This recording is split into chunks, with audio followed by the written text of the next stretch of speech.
welcome to Beyond the Spectacle.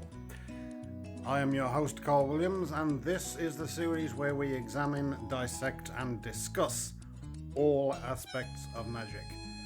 So if magic is your thing, or even if it's not and you want it to be, stick around.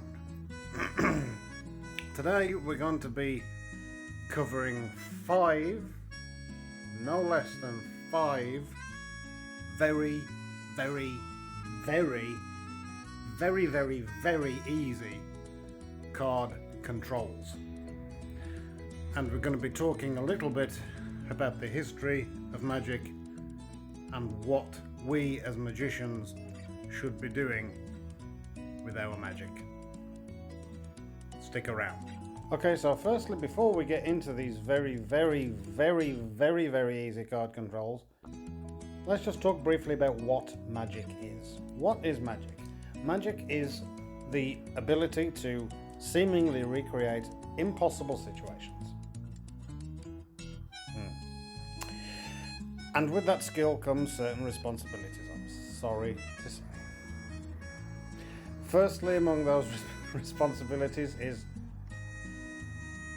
to not use magic to con people. Don't ever use magic to con people. We are entertainers first and foremost. We're here to entertain and to show off and to bring happiness into people's lives. So please don't become a con man. Use your magic for good and entertain and bring happiness to people's lives. So with that little rant out of the way, let's get on with the first of these very easy card controls. Okay, so for these controls we'll be using the King and Legacy deck. If you want me to talk more about this, leave me a comment down below and we can talk about and review this deck properly. So the first control is one that I've been using forever. Really very simple. So a card is selected. In this case the 4 of diamonds. Now you can either take the card from the spectator or they themselves can put it in the deck like so. Doesn't exactly matter where it is, but that's roughly half. Okay, and from there you just turn the deck around if they put it in, or if you put it in, you just insert it into the back and then show them where it is. Okay, so from this position, an extremely easy thing to do. Your hand comes over. Now obviously if you use your other hand you'll have to switch this around, but whichever hand you use comes over, fingers on the front, your thumb on the rear of that card, and with downward pressure pushes it in like so. Downward pressure, that's exaggerated for you obviously. So downward pressure, you push the card in and you create a thumb break. Now you're holding this with your hand like so. So you just transfer the thumb break to a pinky break, like so.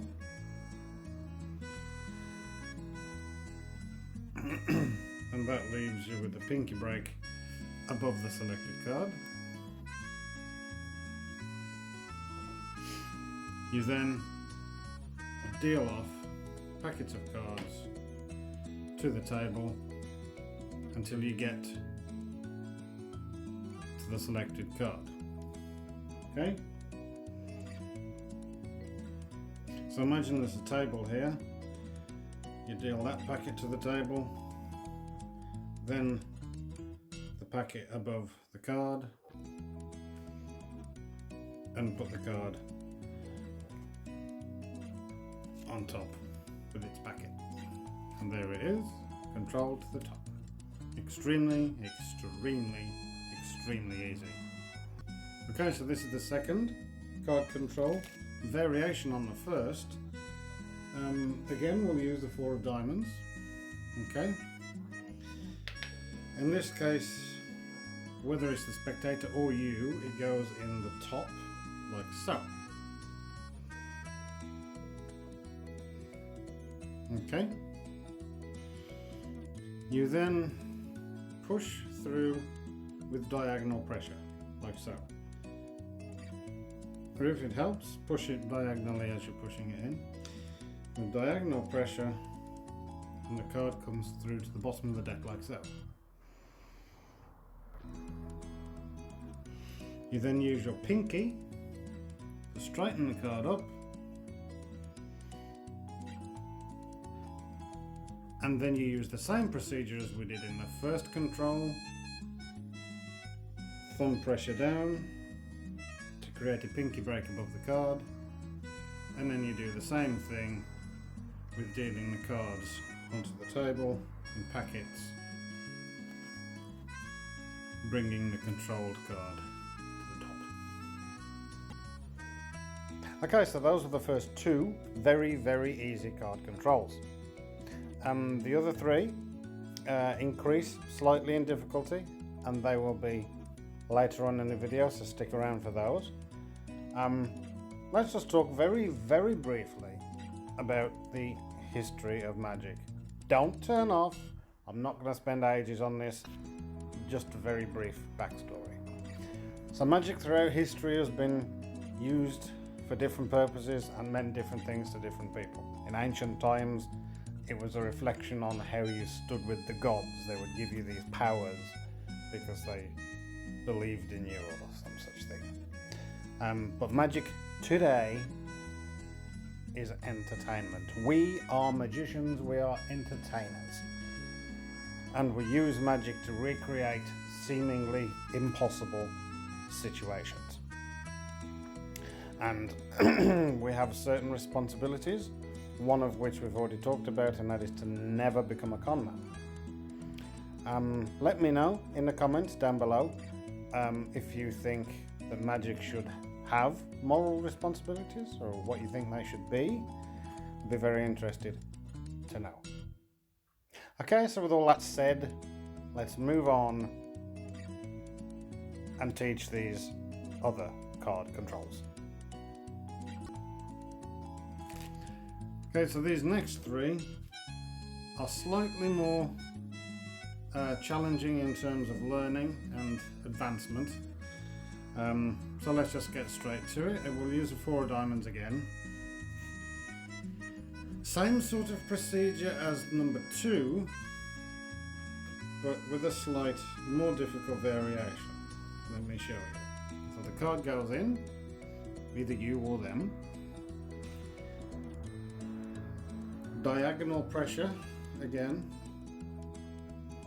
pushing the card into that sort of arrangement, using your pinky and other fingers to pull it down into that sort of position.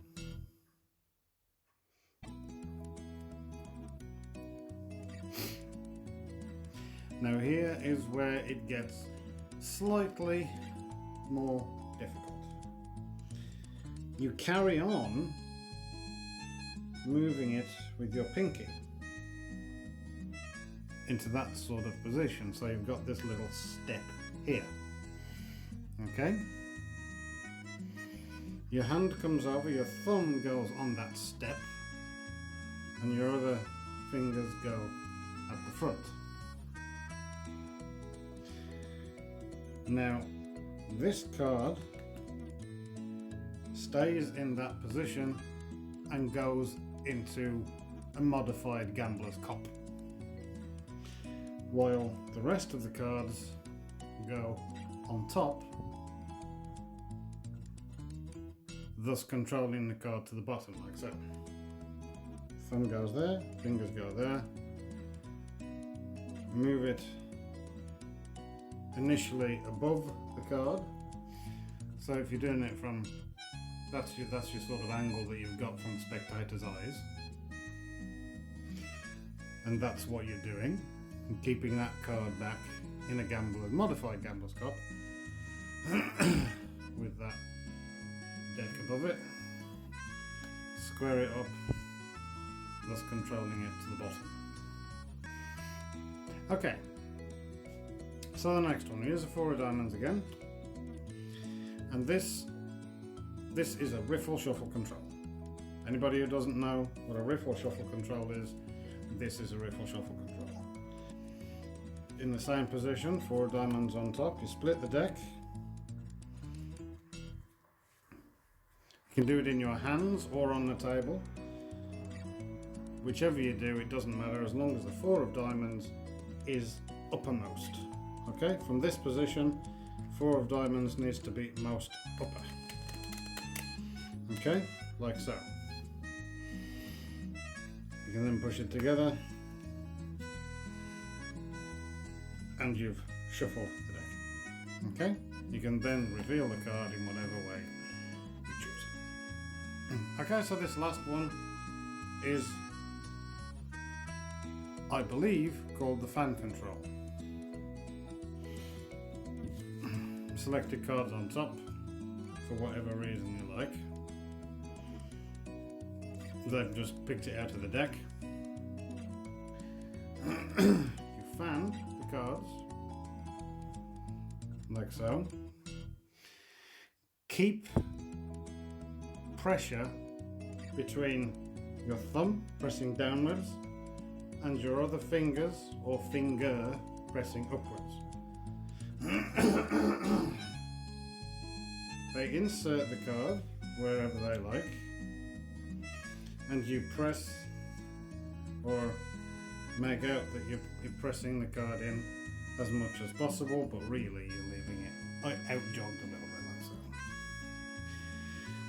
so. You close up the fan, making sure that that card sticks out a little bit beyond the back of the packet, like so. Then you can control it with the double undercut or whatever you like and bring it straight back to the top. Okay, so once more, we'll run through that just once more. So the cards are fanned. They can insert their selection just a little bit, and you can stop them under the pretense of showing them that it is actually really going in. So you finish off the insertion, close up the deck,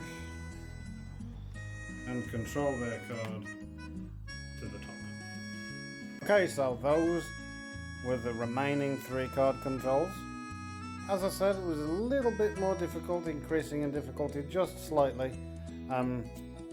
but still quite easy in terms of everything that's out there at the moment. And these are tried and tested, these are ages old, but a very good place to start if you're trying to learn new card controls and so on. Thank you for joining me on this first journey into the world of magic. I have been your host, Carl Williams. Thank you for joining me on Beyond the Spectacle. See you soon.